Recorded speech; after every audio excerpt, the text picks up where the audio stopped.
అందరికీ నమస్కారం అండి.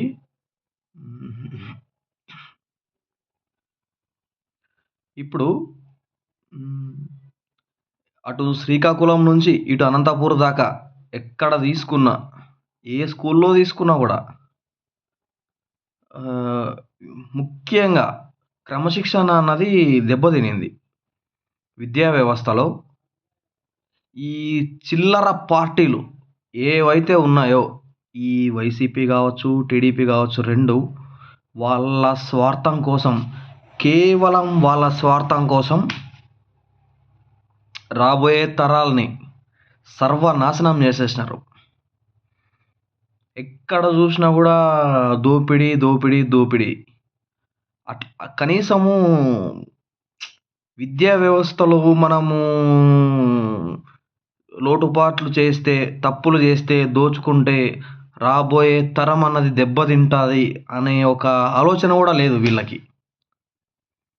మీరెక్కడన్నా తీసుకోండి. ఏ జిల్లాలో అయినా తీసుకోండి. ఎక్కడైనా తీసుకోండి. ఆంధ్రప్రదేశ్‌లో ఇటు అనంతపూర్ నుంచి అక్కడ శ్రీకాకుళం దాకా ఛాలెంజ్, ఓపెన్ ఛాలెంజ్. ఏ నియోజకవర్గం ఎమ్మెల్యే గావచ్చు, మినిస్టర్ గావచ్చు, వాడెవడన్నా గావచ్చు. Open challenge. యాక్సెప్ట్ చేస్తారేమో కాసుకోండి. ఎక్కడికి రమ్మన్నా గూడా వస్తా. హ్మ్. ఇది ఎందుకు జరుగుతుంది అర్థం కాకోకుండుందసలు. ఈ ఈ సంవత్సరము స్కూల్ ఓపెన్ అయినంక, ఈ ప్రభుత్వ పాఠశాలలు ఓపెన్ అయినాక కేవలము 2 నెలల వ్యవధిలో ఆహ్, ఈ పిల్లలకి ఏవైతే స్కూల్ బ్యాగ్స్ ఇచ్చింటారో చినిగిపోయినాయి.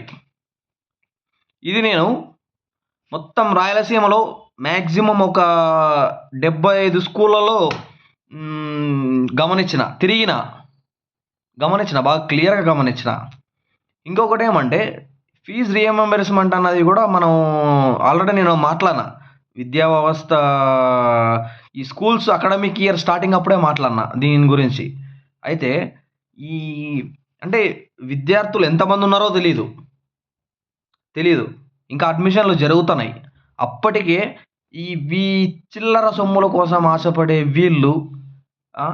ఫీజ్ రీయింబర్స్‌మెంట్ అని జెప్పి జియో పాస్ చేసేసి కొన్ని కోటాను కోట్ల రూపాయలు దోచేస్తున్నారు. కడుపుకి అన్నం తినే మనుషులైతే చేయరసలిది. అయ్యా చంద్రబాబు నాయుడు మళ్ళీ హెచ్చరిస్తన్నా పద్ధతులు మార్చుకోండి.